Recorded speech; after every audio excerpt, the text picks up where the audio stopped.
Alhamdulillah, wassalatu wassalamu ala rasulillah wa ala alihi wa sahbihi wa man walah. Rabbi shrah li sadri wa yassir li amri wahlul uqdatan min lisani yafqahu qawli. Assalamu alaikum wa rahmatullahi wa barakatuh. Біздің нұрлы шаңырағымызға, қасиетті, берекетті білім шаңырағына бүгін қонақ болып келген үлкен ағаларымыз, апаларымыз, Аллах разы болсын, қош келдіңіздер. Сондай-ақ біздің ардақты ұстаздарымыз, және де ұлдарымыз бен қыздарымыз, шәкірттеріміз. Баршаңызға Аллах разы болсын. Күндердің төресі болған, 7 күннің төресі болған аптаның жұма күні қасиетті барлық жасаған құлшылықтарымызды Алла тағалам мінәжаттарымызды қабыл етсін. Ал енді біздің осынау үлкен шараға мұрындық болған сонау Әл-Азхар университетінің түлегі, Алла тағаланың кәламын, қасиетті Құранды қазақ тіліне аударған Нұрлан Сайлауұлы ұстазымыз ортамызда. Ұстаз, сізге Аллах разы болсын. Исламтану кафедрасының меңгерушісі, қаншама осы шәкірттер тәрбиелеп, оқытып, қаншама еңбектер жазып жатыр. Еңбегіңіз жансын, Алла разы болсын.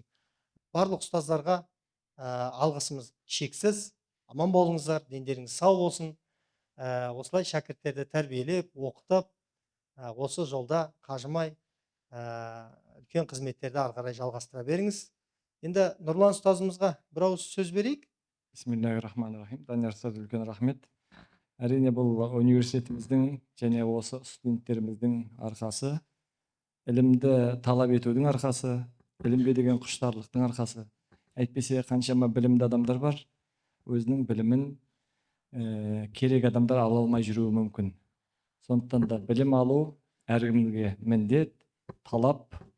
Ал білім алған сайын, адамның ой өрісі кеңейген сайын, адамның тұлғалық қабілеті дами түседі. Сонымен бірге айта кететін нәрсе, әрине, біз қазір тек қана Нұр Мүбарак университеті, біз Қазақстан деңгейінде, Орта Азия деңгейінде қаншама адамдар имандыққа, руханиятқа сусындағысы келіп жүр. Осының барлығының жауапкершілігі әрбір студенттерімізге, ұстаздарымызға түседі. Бірақ барлығымыздың белгілі бір кішігірім сөздердің өзі біздер үшін үлкен сөз болып саналады, егер ұстазымыздың аузынан шықса. Бірақ ол сөзді түсіне білуім үшін студентке де деңгей керек. Қарапайым 3-4 нәрсе айта кетейін.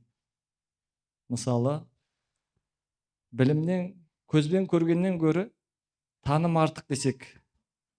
Әрине, таным артық қой. Өйткені көзбен көрген нәрсенің барлығы ақиқат бола бермейді. Ал көзбен көру, тіпті телефондарыңыздың өздеріндегі көріп жатқан нәрселердің көпшілігіне сенбейтін болып бара жатырық. Бірақтан таным сізді бәрібір Аллахқа алып барады, жаратушы алып барады. Танымға қызмет ететін сіздің көретін көзіңіз, еститін құлағыңыз, сезім ағзаларыңыздың бәрі соған қызмет ету керек. Егер дұрыс қызмет етпесе, ол танымыңыз да қалыптаспайды. Мысалы, Каабаны біреу көрмеген болуы мүмкін. Бірақ барып көргенде не пайда, оның танымы болмаса, мәліметтер болмаса, оның руханиятына әсер етпейді ғой. Сол үшін де кейде көргеннен гөрі таныған артық, таным артық дейміз. Тіпті айтамыз, сыртқы формадан гөрі ішкі мән артық дейміз. Неге? Өйткені сыртқы форманы өзгерту оңай. Тіпті университет, немесе балабақша, немесе мектеп, немесе одан жоғары қандай да бір орын ашсақ, оның сыртындағы көрінісі, немесе оның ішіндегі жүрген адамдардың сыртқы көрінісі маңызды емес. Оның ішіндегі мән мағынасы, моральды құндылығы бар рухани бай адамдардың ішкі жан дүниесі маңызды. Сондықтан да біз кейде айтамыз, сыртқы көріністен гөрі ішкі мән артық. Тура сол секілді тасауфтан тастық артық. Неге? Тасауф дегенімізді қазір көбіміз дұрыс түсінбейміз. Сопылық дегенде бірденнен сыртқы бейнемізге көрініс таба қояды. Сондықтан тастық артық дегеніміз сізді растаттыратын иман артық. көрген Құраныңызбен, ұстаған Құраныңызбен, естеріңіз және басқа да имандарыңыз, міне осылар сізге артығырақ болады. Осылармен тастық жасағаныңыз артырақ болады. Сондықтан тасауфтан гөрі тастық артық. Тура сол секілді көптеген бірінен бірі артық нәрселер өте көп. Біз осы принциптерді қалай қалыптастырамыз? Оқу, білім арқылы. Құранда ойлануға жүгіртеді, хадисте ойлануға жетелейді. Әрине, бұл уағыз емес, кейде семинар, лекция деп те айтуға болады. Неге? Әр нәрседен біз білім аламыз. Әр нәрседен біз өзіміз рухани құндылығымызды аламыз. Сондықтан да имани құндылық әрдайым тоқтамайды. Иманымызды кемелдікке келтіру үшін апта сайын, ай сайын бізде қызығушылық болу керек, және қызығушылықтың соңғы нәтижесі де таңырқап, таң қалып, мынау да иманның ләззаты екен ғой деп сезіне алуымыз керек. Иншалла, осы ұстаздарымыздың білімін дұрыс деңгейде қолданып, міне, бойымызға сіңіріп, ертең қай мешіт, медресе, университет немесе оқу орындарында жұмыста жасап бастаңыздар, бұл ұстаздарыңыз үшін үлкен ғанибет. Осыдан доктор Рида деген кісі болған. Мен одан 9-10 жыл бұрын сабақ алғам. Сол жердегі бір-екі мәселелерді мен өзі осы жақында келіп кеткен кезде, білесіз бе, 10 жыл бұрын мына мәселені айтып едіңіз ғой деп жыла жіберді. Әлі күнге шейін менің үйреткен нәрсем ұмытылмайтын деңгейлер бар екен ғой деп. Тура сол секілді доктор атауын да жылатуға болады. Тура сол секілді сіздер де осы жерде отырған университет ұстаздарын көңілін ала аласыз. Егер айтқанын ұмытпай, бойыңызға дарытып, 10 жыл, 20 жылдан кейін барып, ұстаз, сіз аманат айтқан мына әңгімеңізді әлі күнге шейін өмірлік өнеге қылып келе жатырмын десеңіз, соның өзі жеткілікті. Иншалла, ұстазға құрмет деген сөз, ұстаз, мұғалім деген сөз, бір баланың әке-шешесі бере алмайтын, тіпті көшесі де бере алмайтын, тіпті қоғам да бере алмайтын моральды құндылықтар мен тәрбие мен руханият бере алады. Сондықтан ұстаз өте маңызды. Сіздер де ертең кішкентайлы боласыздар. Сол кезде өзіңіздің де сабырыңыз жетпеуі мүмкін балаңызға. Сонда балаңызды тәрбиелейтін мектеп мұғаліміне зәру боласыз. Одан кейін университеттің ұстазына зәру боласыз. Ал тастай салып қаша алмайсыз. Бірақ сол баланың тәрбиесінде ең жауапты сіз боласыз. Бірақ жауапты болғанда да азаннан кешке отыру емес. Бірақ сондықтан ұстаз қоғам бере алмайтын, ата-ана бере алмайтын, тіпті көшеңізде, тіпті қазіргі бұзуға әрекет жасап жатқан телефонның YouTube, Instagram түрлі каналдары да әсер етіп, арпалысып, соғысып жатқан кезде ұстаздың қадірі өте жоғары. Тек білім берген үшін емес, моральдық құндылықтарды мойнына сіңіріп, руханиятты беріп, имани құндылықтарды балаңызға үйрете алғандығы үшін қуанасыз. Сондықтан да ұстаз, тек қана біз ұстазбыз деп тұрған жоқпыз. Сіз де ұстазсыз біреулерге. Сондықтан білім әрдайым жалғаса береді. Иншалла, білім ала алатын адам бар, ала алмайтын адам бар. Бір кітап өте құнды болуы мүмкін, бірақ әркімге әртүрлі әсер етеді. Өйткені әркімнің дәрежесі әртүрлі. Бірақ сіз өзіңіздің деңгейіңізді соны түсінетін деңгейге жетуіңіз керек. Сондықтан мен де кейде ойлайтынмын, кейбір тәпсірлер, кейбір аяттар немесе хадистер неге толық түсіндірілмеген дегенге ұстаздар айтады. Ол түсіндірілген, бірақ ортақ тілмен түсіндірілген. Оның ішінде 2-3 сөйлем бар, бірақ біз ол сөйлемнен оны түсіне алмаймыз дейді. Бірақ ол 2-3 сөйлемнің ішіне соны түсіндіріп қойған дейді.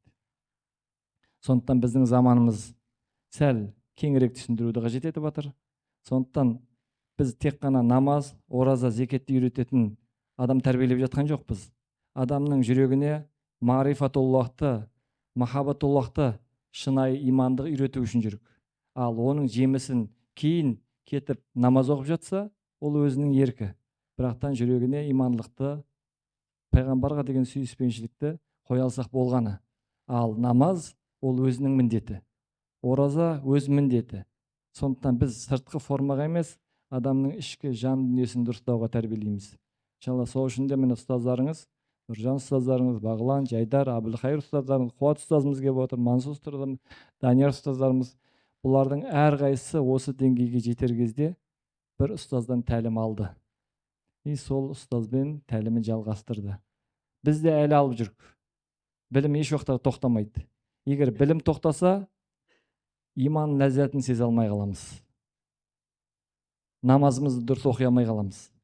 Сондықтан біз білімді ары қарай жалғастыра береміз алуды.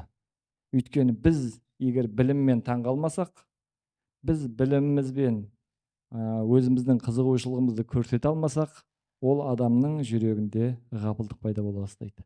Сондықтан Алла разы болсын, міне Данияр ұстазымызға, және барша ұстаздарға, және мына шәкірттерге де.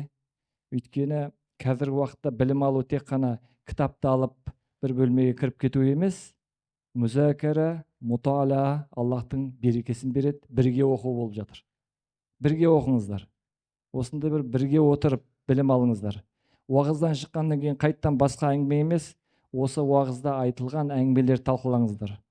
Сонымен ұйықтаңыздар, сонымен тұрыңыздар. Басқа нәрсе әңгімеге басқаға уақыт табылар. Бірақ сіздің әрбір әңгімеңіз біреудің руханиятын жетілдіру, білімін арттыру болатын болса, ондай достық, ондай бауырмашылдық ақыретке шейін жалғаса береді. Сондықтан осындай бір жүйені жоспарлап, міне барлығымызды уағыз қылып осы жерге апта сайын жалғасып жатыр ғой. Жалғаса береді. Тіпті бір адам қайтыс болып кетсе де, ол күнә істеуі тоқтап қалар, бірақтан осы жалғасқандығы үшін садақатул жария болған сауабы тоқтамайды. Сондықтан сіз де қай жерде жүрсеңіз де сауабы тоқталмайтын ізгі іс жасауға тырысыңыз. Ол іс, ол сіздің өзіңізді қалыптастыруыңызға байланысты иншалла. Сондықтан Алла разы болсын. Данияр ұстаз, мен де көп сөйлемейін. Әрине ұстаздар, студенттер өз еркімен мына осы залымызды толтырып отырса, демек біздің университетіміздің білімге, ұстазға, білім берушіге құрметі бар екен иншалла. Алла разы болсын баршаларыңызға. Сондықтан да иншалла Данияр ұстазға баста осының тоқтатпай алып жүргенге үлкен рахмет иншалла. Сондықтан барша ұстаздарға, шәкірттерге алғысым шексіз. Алла разы болсын. Нұрлан ұстаз, Алла сіздерге разы болсын. Керемет түйін жасадыңыз. Біздің шәкірттеріміз шүкір ұстаздарын сыйлайды ғой, жаңа Нұржан ұстаз айтқандай. Мына бізге басқа кафедраларда апайлар, ағайлар бар ғой. Жаңағы бізге басқа университетте жұмыс істейді, бірақ бізге келіп қосымша жаңағы экология сияқты, немесе тарих сияқты пәндерден беретін. Сол кісілермен кейде жолыққанда айтады, басқа жерге барғанда, мысалы басқа оқу орындарында, енді ол жерде де қазақтың қарагөз ұлдары мен қыздары ғой, кейде ұстазға деген құрметті көрмей жатамыз дейді да, өкінішке қарай. Бірақ Нұрмұбараққа келген кезде барлығы сол ұстаз деп, ұлдар да қыздар да алдарыңда сондай қызмет етіп, сыйлап, амандасып, қал сұрасып тұрғанда қуанып қаламыз дейді, жаңа Нұржан ұстаз айтқандай. Сондықтан енді біз үлкен ғұламалардың ізіне ереміз, Мәзһабымыз Ханафи дейміз, имам Абу Ханифа білесіздер.